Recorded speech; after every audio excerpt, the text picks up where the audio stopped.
Para fechar, galera, os primeiros reis absolutistas, ou os mais importantes que surgiram na Europa aí nessa virada, principalmente na virada do século XV para o século XVI.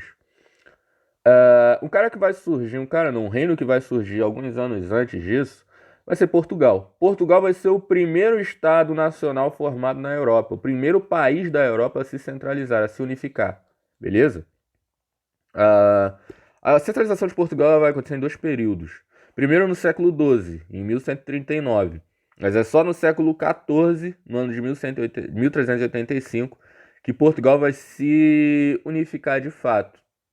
No século XII, o que é que acontece? Depois de os portugueses expulsarem os árabes de lá, né, haviam muitos árabes ali na Península Ibérica, que hoje são Portugal e Espanha, o cara responsável por isso, um tal de Henrique de Borgonha, que na verdade nem era português, era francês, ele vai promover uma aliança entre os principais reinos daquela região. Ele vai se tornar o rei do principal reino, que era o reino portucalense, e ele vai promover um acordo de aliança entre os reinos mais fortes. Depois de quase 200 anos, mais de 200 anos na verdade, no século XIV, vai surgir um cara chamado Dom João I. Beleza? O Dom João I, então, ele vai se tornar rei não do Condado Portucalense, mas de todos aqueles reinos que haviam sido unificados pelo Henrique de Borgonha. O Dom João I, então, ele vai transformar todos aqueles reinos aliados em um reino só. Beleza? Eu coloquei aí essa figura do Dom João II, porque o Dom João II até hoje ele é considerado o rei mais absolutista que Portugal já teve. Falei para vocês das ideias do Maquiavel, que era o cara que defendia o pragmatismo excessivo. Dom João II era um cara que seguia à risca esse conselho. Dom João II foi um cara que matou o próprio irmão, por isso que eu dei aquele exemplo no outro vídeo, para chegar ao trono. Beleza? E ameaçou o próprio pai de morte também para não ter o seu trono ameaçado. Inclusive era o Dom João II que era rei de Portugal quando o Brasil, quando Pedro Álvares Cabral chegou ao Brasil em 1500. Beleza? Ele vai ser o ponto máximo aí do absolutismo português. Saindo da França e indo para o seu vizinho, Espanha, ou para sua vizinha, a unificação da Espanha ela começa a acontecer em 1469, quando a gente vai ter o casamento entre os dois principais monarcas dos reinos que formavam a região da Espanha. O rei Fernando do reino de Aragão e a rainha Isabel do reino de Castela. A gente tinha Aragão, Castela, o reino de Leão, tinham vários reinos ali que formavam. E o processo da Espanha também foi muito parecido com o de Portugal. Falei para vocês que a Península Ibérica era ocupada por muitos árabes. Os portugueses já tinham tirado os árabes lá do pedaço deles, faltava a Espanha. E a Espanha consegue fazer isso em 1492. Em 1492, então, é que a Espanha ela vai consolidar a sua unificação. E é no mesmo ano, 1492, que a América vai ser, entre aspas, descoberta por Cristóvão Colombo. E o Cristóvão Colombo, se vocês não sabiam, ele vai ser enviado pela Espanha. Ele estava sendo patrocinado pelo Fernando e pela Isabel. A descoberta da América foi uma descoberta atribuída à Espanha, beleza? E assim como eu coloquei o Dom João II lá em Portugal, eu coloco aí o exemplo do Filipe II na Espanha, que também foi o rei mais absolutista da Espanha. Ele foi o responsável pela União Ibérica no finalzinho ali do século XVI. A União Ibérica é um assunto que a gente vai estudar no próximo bimestre. No próximo bimestre não, no quarto bimestre.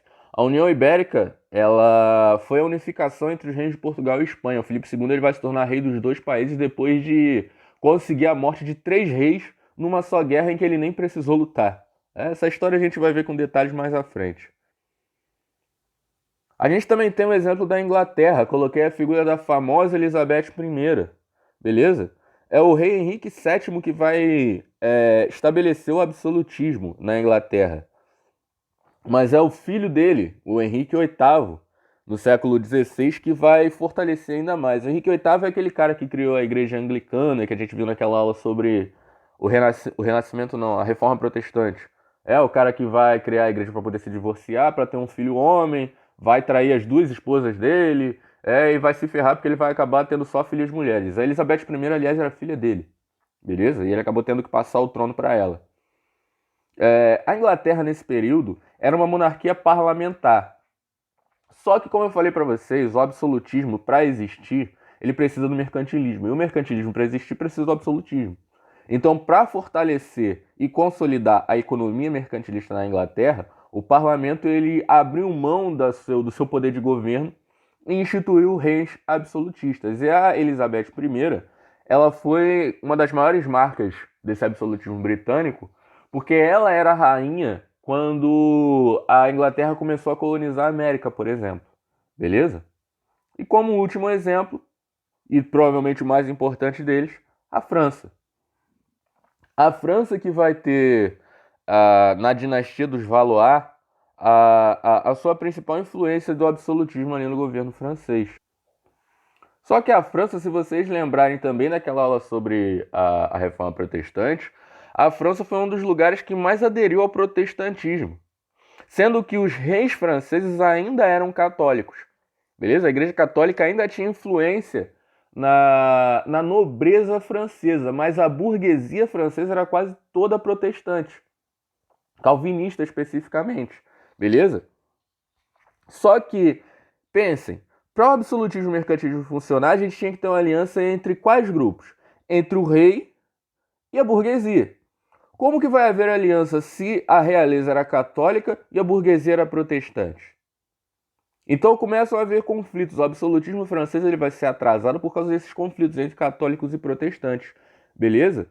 Até que em 1589, o líder da burguesia calvinista, o Henrique de Bourbon, ele vai aceitar se converter ao catolicismo porque a realeza francesa, o conselho da realeza francesa, tinha como objetivo colocá-lo como rei, mas eles não poderiam fazer isso se ele continuasse sendo protestante, seria uma afronta à Igreja Católica e coisa e tal. Então ele vai aceitar se converter ao catolicismo para poder se tornar rei da França. E aí o que ele vai fazer? 9 anos depois, ele vai promover o Edito de Nantes. O Edito de Nantes foi um decreto que vai determinar o seguinte: ele vai criar liberdade religiosa na França. Para quê? Para que a perseguição, para que as tretas entre católicos e protestantes elas parassem. Ele se converteu ao catolicismo só para poder ser coroado rei, mas ele não esqueceu dos protestantes. Beleza? Então, essa tolerância religiosa, essa liberdade religiosa vai permitir que o Estado católico e a burguesia protestante consigam fazer uma aliança para que a economia do país ela possa se movimentar e possa se desenvolver. Beleza? O absolutismo francês ele vai chegar no auge, coloquei exemplos de alguns reis nos outros países, e coloquei aí também o exemplo do rei mais absolutista que a Europa teve. Foi o Luís XVI. Luís XVI foi apelidado de Rei Sol. Beleza? Ele vai ser aquele cara que vai proferir a frase: o Estado sou eu. Ele era o próprio Estado. O Estado não existia sem ele, segundo ele próprio. Ele vai ser coroado rei, vai ser quase canonizado pela Igreja Católica na França. A cidade de São Luís, por exemplo, no Maranhão, ela foi batizada de São Luís em homenagem a ele. São Luís foi uma cidade criada por franceses que invadiram o Brasil, de uma região onde hoje é os Estados Unidos, na Louisiana, que também foi batizada graças a ele, ou em homenagem a ele. Foi dominada por franceses durante muito tempo. Beleza, galera? Então, as bases do absolutismo mercantilismo que a gente precisa saber são essas. Show? Coloquei aí umas atividades para a gente fazer. E vou pedir para vocês, como a gente sempre faz, me mandarem essas atividades até o final da aula, tranquilo? Qualquer dúvida, só me procurar que eu estou online. Valeu!